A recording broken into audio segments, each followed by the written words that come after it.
India രാജ്യം ഇന്ന് ഒരുപാട് പ്രശ്നങ്ങൾ നേരിടുന്നു അല്ലെ? കൈക്കൂലി ഒരു പ്രശ്നമാ, അഴിമതി ഒരു പ്രശ്നമാ, വർഗീയ കലാപങ്ങൾ ഒരു പ്രശ്നമാ, നിരപരാധികളുടേതായ കാരാഗ്രഹവാസം ഒരു പ്രശ്നമാ, വർഗീയ കലാപങ്ങൾ ഒരു പ്രശ്നമാ. ഇങ്ങനെ ഒരുപാട് പ്രശ്നം ഇന്ത്യ രാജ്യം അഭിമുഖീകരിക്കുമ്പോൾ ഇന്ത്യ രാജ്യത്തിന് മോചനം എവിടെയാണ്? സാധാരണ സ്വാതന്ത്ര്യ ദിനങ്ങൾ വരുമ്പോഴും റിപ്പബ്ലിക് ദിനങ്ങൾ വരുമ്പോഴും ഗാന്ധി ജയന്തിയൊക്കെ വരുമ്പോഴും രാഷ്ട്രീയ മേലാളന്മാരും പ്രസ്ഥാനത്തിന്റെ നേതാക്കന്മാരും ഒക്കെ മണിക്കൂറുകളോളം മൈക്ക് കടിച്ചു പിടിച്ച് പ്രസംഗം നടത്തുന്നു അല്ലെ? എന്താ പറയുന്നേ? ഇന്ത്യ രാജ്യത്തിന് മോചനം വരണമെങ്കിൽ ഗാന്ധിയൻ ചിന്തകളിലേക്ക് മടങ്ങണം. ഗാന്ധി സ്വപ്നം കണ്ട് ഇന്ത്യയിലേക്ക് നമ്മൾ മടങ്ങണം. അഹിംസ ഉള്ളതായ ഒരു ഇന്ത്യയിലേക്ക്, ഗാന്ധിജി ആഗ്രഹിച്ച ഒരു ഇന്ത്യയിലേക്ക് മടങ്ങണമെന്ന് പറയും അല്ലെ? ശരിയാ. എല്ലാവരും മോഹൻദാസ് കരംചന്ദ് ഗാന്ധി അംഗീകരിക്കുന്നുണ്ട്. നമ്മളൊക്കെ അദ്ദേഹത്തിന് കൊടുത്ത പേരെന്താ? The great Mahatma, the great Mahatma, the father of our nation. നമ്മുടെ രാഷ്ട്രത്തിന്റെ പിതാവ്, രാഷ്ട്രപിതാവ്, ദ ഗ്രേറ്റ് മഹാത്മാ, മഹാത്മാ ഗാന്ധിജി. നമ്മളൊക്കെ അദ്ദേഹത്തെ അംഗീകരിക്കുന്നുണ്ട്. എല്ലാവരും അദ്ദേഹത്തെ ആദരിക്കുന്നുണ്ട്, ബഹുമാനിക്കുന്നു. ഇന്ത്യ രാജ്യത്തിന്റെ സ്വാതന്ത്ര്യത്തിന് വേണ്ടി കഷ്ടപ്പെട്ട ഒരുപാട് മഹത്തുക്കൾ, ഒരുപാട് മനുഷ്യർ കടന്നുപോയി.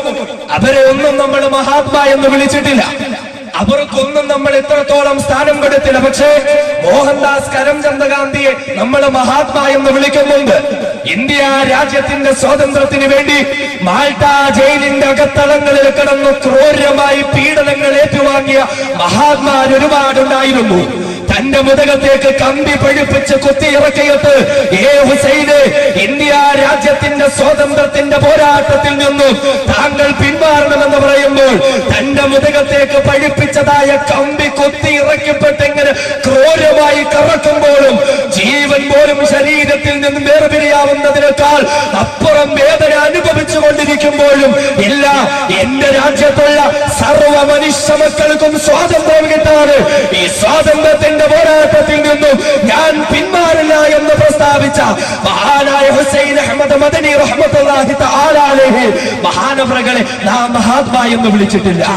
ഇന്ത്യ രാജ്യത്തിന്റെ സ്വാതന്ത്ര്യത്തിന് വേണ്ടി ഒരുപാട് ത്യാഗങ്ങൾ സഹിച്ചുകൊണ്ട് ചത്താ മസ്ജിദിന്റെ അകത്തളങ്ങളിൽ ഇരുന്നുകൊണ്ട് ഇന്ത്യ രാജ്യത്തിന് വേണ്ടിയുള്ള പോരാട്ടം അത് ജിഹാദ് എന്ന് പ്രസ്താവിച്ച മഹാനായ മൗലാന മുഹമ്മദ് ഖാസിം നാനൂതവി റഹ്മത്തുള്ളാഹി മഹാനവറുകളെയും നാം മഹാത്മാ എന്ന് വിളിച്ചിട്ടില്ല.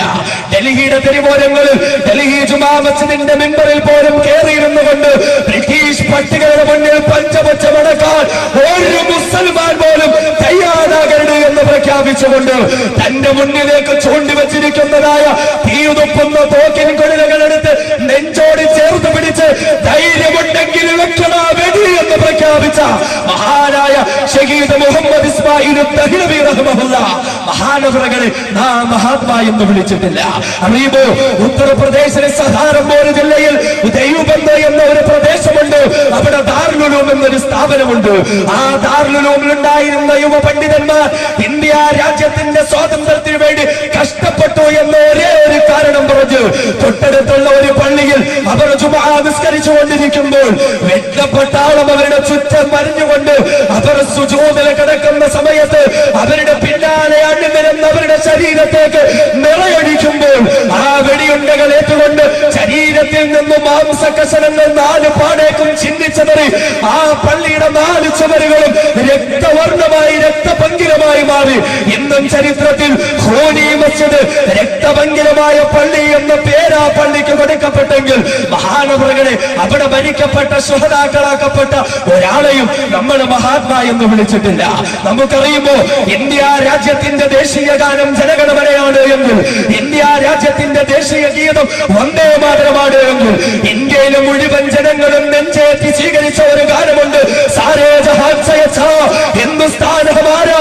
ആ സാരേ ജഹാൻ സേ അച്ഛാ രചിച്ച മഹാനായ അല്ലാമ മുഹമ്മദ് ഖുമാൻ ഉണ്ടല്ലോ, ബങ്കിം ചന്ദ്ര ചാറ്റർജി തന്റെ വന്ദേ മാതരത്തിലൂടെ രക്തദാഹിയായ ഒരു ദൈവത്തെയാണ് പ്രകീർത്തിക്കുന്നത് എങ്കിൽ, രവീന്ദ്രനാഥ ടാഗോർ ജനഗണമനയിലൂടെ പഞ്ചാബിനെയും സിന്ധിനെയും ഗുജറാത്തിനെയും മറാഠിയെയും മാത്രമാണ് പ്രകീർത്തിക്കുന്നതെങ്കിൽ, സാരേ ജഹാൻ സേ അച്ഛാ ഈ ലോകത്തുള്ള സർവ്വനാടുകളെക്കാട്ടിലും ഏറ്റവും നല്ല നാട് ഹിന്ദുസ്ഥാൻ ഹമാരാ, ഹിന്ദുസ്ഥാൻ ഹമാരാ, ഞങ്ങളുടെ ഇന്ത്യ എന്ന് പ്രഖ്യാപിച്ചു പ്രഖ്യാപിച്ച മഹാനായ ഡോക്ടർ അല്ലാമ മുഹമ്മദ് ഇഖ്ബാൽ സാഹിബ് ഉണ്ടല്ലോ, മഹാമഹാനവർകള് നാം ആരും മഹാത്മാ എന്ന പേര് വിളിച്ചിട്ടില്ല.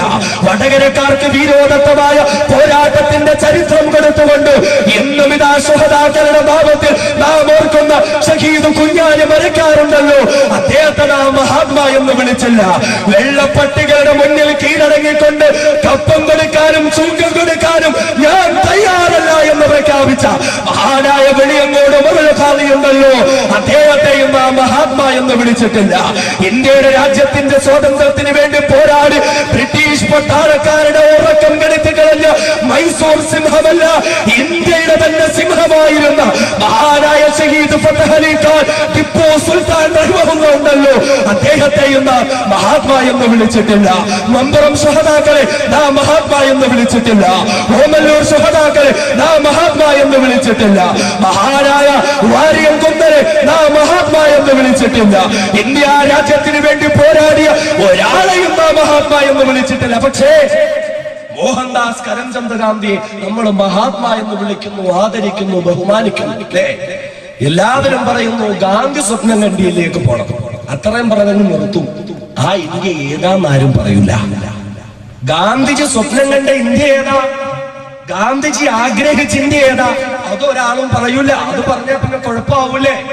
എന്നാൽ മോഹൻദാസ് കരംചന്ദ് ഗാന്ധി അദ്ദേഹം സ്വപ്നം കണ്ട ഇന്ത്യ ഏതാണെന്ന് അദ്ദേഹത്തിന്റെ തന്റെ പുസ്തകത്തിലെ ഓട്ടോബയോഗ്രാഫി, എന്റെ സത്യാന്വേഷണ പരീക്ഷണങ്ങൾ, അതിൽ അദ്ദേഹം വിവരിക്കുന്നു, if India has to improve, India രാജ്യം രക്ഷപ്പെടണോ, അദ്ദേഹത്തിന്റെ വാക്കാണ് if India has to improve, India രാജ്യം രക്ഷപ്പെടണോ, ഇന്ത്യ രാജ്യത്തിലെ സർവ്വ പ്രശ്നങ്ങളും പരിഹരിക്കപ്പെടണോ, എങ്ങനെയാ അദ്ദേഹം പറയുന്നു, അദ്ദേഹത്തിന്റെ സ്വപ്നം it should be ruled by a dictator as honest and upright as Hazrat Umar. മഹാനായ ഉമർ റളിയല്ലാഹു അൻഹുവിനെ പോലെ ഒരു ഭരണാധികാരി ഇന്ത്യക്ക് ഉണ്ടാകണം. അവിടെയാണ് ഇന്ത്യ രാജ്യം രക്ഷപ്പെടുന്നത്. ഇന്ത്യ രാജ്യത്തിന്റെ മോചനം ഉമറിനെ പോലെ ഒരു ഭരണാധികാരി ഇന്ത്യയെ ഭരിക്കലാണ്. പലരും പറയാറുണ്ട്, എന്താണ് ഈ കൈകളിലാണ് ഇന്ത്യ സുഭദ്രവും, അല്ലേ? അങ്ങോട്ട് വെച്ചു കൊടുത്താൽ മതി, വലിച്ചു കീറി 4 തുണ്ടവാക്കി തരും, അല്ലേ? മോഹൻദാസ് കരംചന്ദ് ഗാന്ധി പറയുന്നു, ഉമറിന്റെ കയ്യിലാണ് ഇന്ത്യ സ്വസ്ഥമാക്കുന്നത്.